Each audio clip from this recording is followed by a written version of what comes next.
Que la paix du Christ soit sur vous, frères et sœurs bien-aimés. Aujourd'hui, je vous emmène en Somalie, une terre aride où le sable cache des histoires de sang, de larmes et de foi. Mais au cœur de cette poussière brûlante s'est produit un miracle que personne n'aurait cru possible. Un prêtre chrétien a été enterré vivant, condamné par des mains d'hommes, mais délivré par la main du Dieu vivant.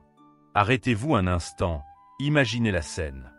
Le silence du désert brisé par les coups sourds d'une pelle, une fosse creusée à la hâte, et un serviteur de Dieu jeté dans la terre comme un déchet. Ses yeux se ferment, son souffle s'étouffe, son corps disparaît sous le sable. Aux yeux des bourreaux, son histoire s'arrête là. Mais aux yeux du ciel, elle ne faisait que commencer. Car la tombe n'est jamais la fin pour ceux qui espèrent en Jésus-Christ. La mort elle-même devient le théâtre de la gloire de Dieu. Le prophète Ésaïe a écrit « Tes morts revivront, mes cadavres se relèveront. Réveillez-vous et exultez, vous qui demeurez dans la poussière. » Ésaïe 26, 19. Aujourd'hui, préparez vos cœurs. Ce récit n'est pas seulement celui d'un prêtre, c'est aussi le vôtre. Car chacun de nous connaît ces moments où nous sommes enterrés vivants par nos épreuves, recouverts par le sable de nos doutes, étouffés par la peur. Mais Dieu agit encore, et cette histoire en est une preuve éclatante. Alors, installez-vous confortablement. Car ce que vous allez entendre maintenant n'est pas une simple histoire. C'est un chemin en 5 étapes où chaque signe révèle la main invisible de Dieu, transformant la tombe en témoignage de vie. Première étape, le silence déeux la tombe, quand tout semble perdu. La nuit étendait son manteau lourd sur Mogadiscio, et les ruelles résonnaient des échos de conflits.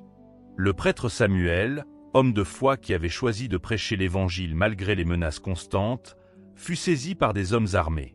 Ses poignets furent liés sans ménagement, son regard demeurait fixé vers le ciel comme pour chercher une dernière fois la lumière. Conduit hors de la ville, il fut jeté dans le désert. Là, sous la lueur froide de la lune, on creusa un trou. Chaque pelletée de sable creusait une frontière entre lui et la vie. Forcé d'y descendre, Samuel sentit le sol sec s'effondrer sous ses pieds et se refermer sur son corps fatigué. Le sable s'abattait sur lui avec un bruit sourd, comme le battement d'un tambour annonçant la mort. Son souffle devenait rare, chaque inspiration arrachée à l'étreinte de la terre. Le silence de la tombe s'imposa. Plus de voix, plus de cris, seulement l'étouffement et la solitude. Dans ce silence, une question douloureuse surgit. « Seigneur, est-ce ainsi que mon ministère s'achève ?» Cette prière n'était pas un reproche, mais l'expression de son humanité confrontée à l'ultime épreuve. Ce silence n'était pas étranger à l'histoire biblique. Jonas, jeté dans la mer et avalé par le poisson, connaissait ce même étouffement, cette même obscurité. Il s'écria « Du sein du séjour des morts j'ai crié, et tu as entendu ma voix. » Jonas 2:2. Comme Jonas, Samuel était englouti dans un lieu sans lumière, sans issue apparente. Comme Jésus dans le tombeau, il semblait abandonné aux ténèbres. Mais Dieu a toujours un dessein derrière le silence. Le psaume 36 rappelle « Car sa colère dure un instant, mais sa grâce toute la vie. Le soir arrivent les pleurs, et le matin l'allégresse. » Le silence de la tombe n'est pas la fin. Il est une salle d'attente pour la manifestation de la gloire de Dieu. Paul lui-même confessa cette vérité en écrivant « Nous étions accablés à l'excès, au-delà de nos forces, afin de ne pas placer notre confiance en nous-mêmes, mais en Dieu qui ressuscite les morts. » 2 Corinthiens 1:9. Peut-être toi aussi, tu connais ce silence.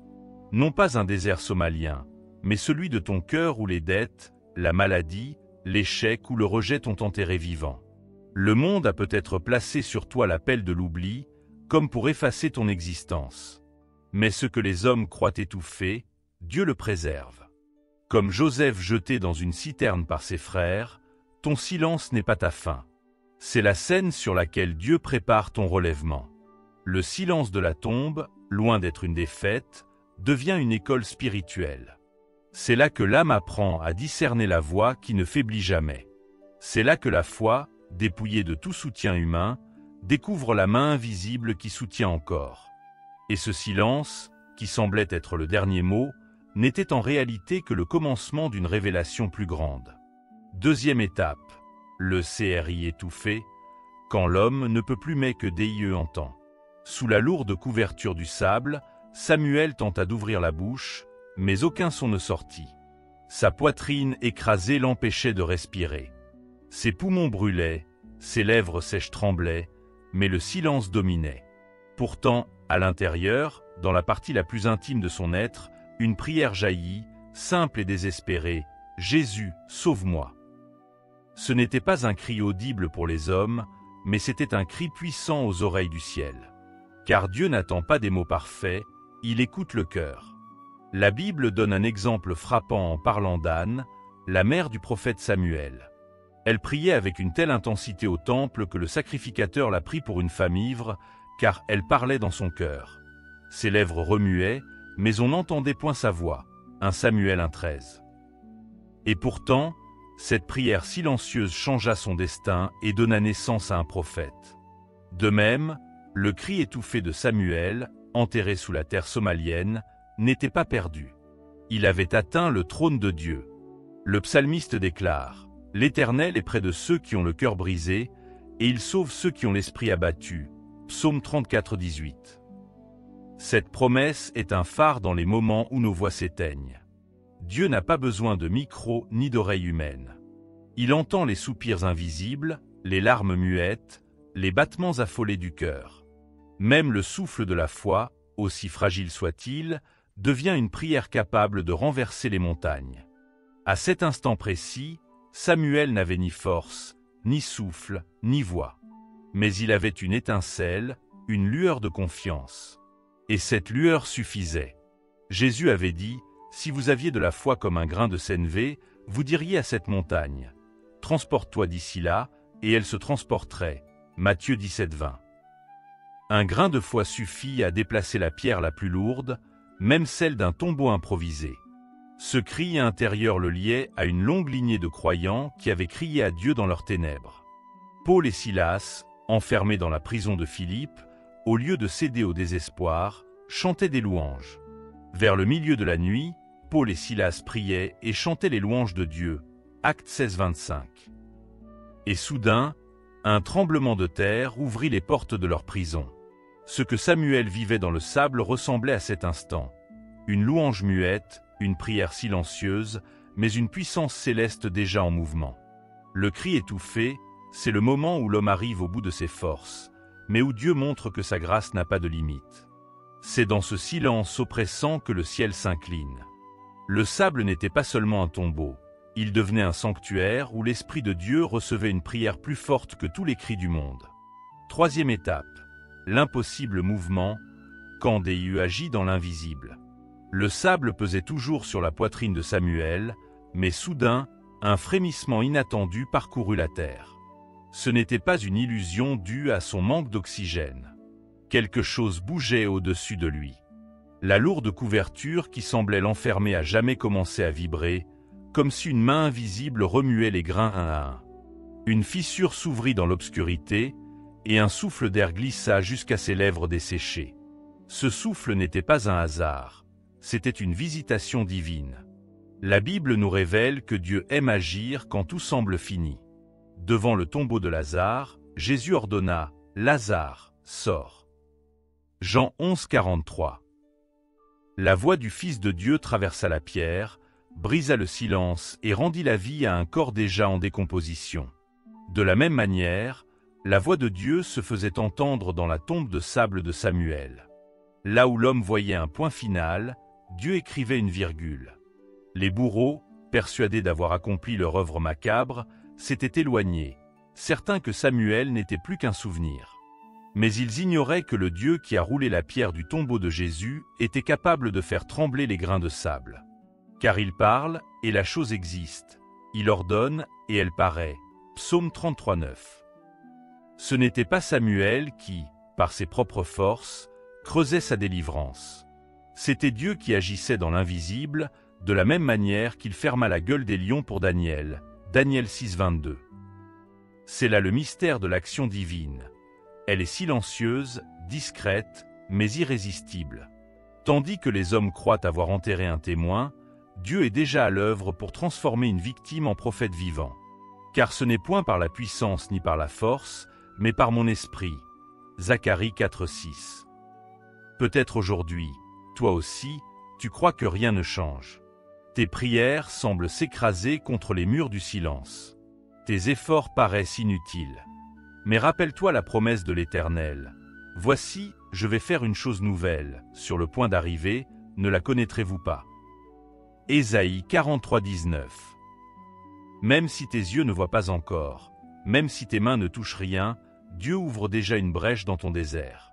Ce premier souffle d'air dans la tombe de Samuel n'était pas une délivrance complète, mais c'était la preuve que Dieu agissait. Parfois, avant de voir le miracle, Dieu nous envoie un signe, un frémissement, une fissure, un souffle. C'est sa manière de dire « Je n'ai pas oublié ton cri ». Et dans ce sable mouvant, Samuel comprit que son histoire n'était pas encore terminée. Quatrième étape, la lumière qui perce, quand l'espérance renaît dans la nuit. Alors que Samuel croyait ses yeux condamnés à l'obscurité éternelle, un miracle se produisit. À travers la fissure ouverte dans le sable, un mince rayon de lune perça et vint se déposer sur son visage. Cette clarté, si faible aux yeux des hommes, devint pour lui un feu sacré, semblable au buisson ardent que Moïse contempla au désert, Exode 3,2. Ce signe éclatant ne consistait pas seulement en lumière, mais en une déclaration céleste. Dieu n'abandonne jamais ses serviteurs. Ses larmes se mélangèrent au sable, et ses yeux fatigués brillèrent sous ce reflet argenté. Dans cette tombe improvisée, Samuel reçut le témoignage que même les ténèbres ne pouvaient effacer la lumière de Dieu. Le psalmiste l'avait affirmé, « Même les ténèbres ne sont pas obscures pour toi, la nuit brille comme le jour, et les ténèbres comme la lumière. » Psaume 139,12. Ce qui était pour les hommes la fin, devenait dans les mains de Dieu un sanctuaire illuminé par une promesse. Le sable, qui l'écrasait quelques instants plus tôt, commença à céder. Sa poitrine, oppressée, retrouva un souffle plus libre. À travers cette ouverture, Samuel sentit une paix envahir son âme, comme si la lumière venait non seulement éclairer son visage, mais aussi ressusciter son cœur. Jésus avait proclamé « Je suis la lumière du monde. Celui qui me suit ne marchera pas dans les ténèbres, mais il aura la lumière de la vie. » Jean 8,12. Ce verset prenait vie sous ses yeux, au milieu de la nuit somalienne. Cette lumière fragile dans l'obscurité était semblable à l'étoile qui guida les mages jusqu'à l'enfant Jésus, Matthieu 2 septembre 2010. Une simple étincelle, mais suffisante pour conduire des pas hésitants vers une destinée glorieuse. Samuel comprit alors que Dieu n'avait pas permis à la nuit de triompher. Comme l'aube succède toujours aux ténèbres, son épreuve n'était qu'une étape avant la délivrance. Chaque génération de croyants a vu cette lumière percer au milieu des ténèbres. Israël l'a vue dans la colonne de feu qui guidait le peuple dans le désert, Exode 13:21. Paul l'a vue sur le chemin de Damas, lorsqu'un éclat du ciel transforma son persécuteur en apôtre, Actes 9:3-4. Aujourd'hui, Samuel la voyait depuis le fond de sa tombe. Et dans cette clarté fragile mais invincible, il sut qu'il ne mourrait pas là. Car lorsque la lumière perce la nuit, c'est que Dieu a encore un mot à dire. Cinquième étape, le témoin ressuscité, quand Déu transforme la mort en message. Lorsque la terre céda enfin et que Samuel put émerger du sable, son corps haletant cherchait l'air comme un nouveau-né cherchant son premier souffle. Couvert de poussière, il s'agenouilla immédiatement et leva ses mains tremblantes vers le ciel. Ce geste simple, mais puissant, était celui d'un homme qui avait traversé la vallée de l'ombre de la mort et en était sorti vivant. Il n'était plus seulement un rescapé, mais un témoin vivant de la fidélité de Dieu. L'histoire de la Bible regorge de tels relèvements. Pierre, qui avait renié son maître dans la cour du grand prêtre, fut restauré par Jésus et devint la pierre sur laquelle l'Église allait s'appuyer, Jean 21:15-17. Paul, laissé pour mort après avoir été lapidé à Lystre, Actes 14:19-20, se releva et retourna prêcher avec une ardeur nouvelle. Comme eux, Samuel avait goûté à l'amertume du tombeau, mais Dieu en avait fait un signe de vie. Ce qu'il avait vécu ne pouvait être nié par personne. Il était tombé sous la mort, et le Seigneur l'avait relevé. Ce témoignage n'était pas seulement un récit personnel, il devenait une arme spirituelle. Apocalypse 12:11 le proclame avec force. Ils l'ont vaincu à cause du sang de l'agneau et à cause de la parole de leur témoignage. Le témoignage de Samuel était désormais un cri contre les ténèbres. Les hommes qui avaient cherché à le faire taire ne savaient pas qu'ils avaient en réalité amplifié sa voix. Rapidement, la nouvelle se répandit dans les villages environnants. Des musulmans, troublés par l'incroyable délivrance de cet homme enterré vivant, vinrent lui poser la question « Quel Dieu t'a sauvé de la mort ?» Ce n'était pas une curiosité banale, mais une quête spirituelle. Samuel leur répondit sans trembler, avec la conviction de quelqu'un qui a vu la main de Dieu de ses propres yeux. C'est Jésus-Christ, le Fils du Dieu vivant. Ce témoignage déclencha des conversions, toucha des familles entières, et fit grandir l'Église au milieu d'une terre hostile. Chaque cicatrice sur son corps devint une preuve vivante. Comme Thomas qui toucha les plaies de Jésus pour croire, Jean 20, 27, ceux qui virent Samuel, couvert de marques, comprirent que son Dieu était réel. La mort n'avait pas eu le dernier mot, car Dieu avait transformé ce drame en message éternel. Ce qui devait être son enterrement devint son envoi, et ce qui devait être une fin devint un commencement. Frères et sœurs, l'histoire de Samuel en Somalie n'est pas seulement la sienne, elle est la tienne. Peut-être que toi aussi, tu es enterré vivant par la maladie, la pauvreté, le rejet. Mais le Dieu de Samuel est ton Dieu. Celui qui a ouvert la tombe ouvre aussi ton chemin. Jésus a vaincu la mort. Sa résurrection est la garantie que rien ne peut nous séparer de son amour. Même quand les hommes veulent nous ensevelir, Dieu veut nous ressusciter. Aujourd'hui, laisse cette parole pénétrer ton cœur. Lève-toi, resplendis, car ta lumière arrive, et la gloire de l'Éternel se lève sur toi. Ésaïe 61. Je t'invite à écrire en commentaire cette phrase de foi, « Ma tombe deviendra mon témoignage ». Partage cette vidéo avec une personne qui traverse des ténèbres, abonne-toi à cette chaîne pour recevoir d'autres messages de vie, et n'oublie jamais, avec Dieu, la mort n'est jamais la fin, c'est le commencement d'une résurrection.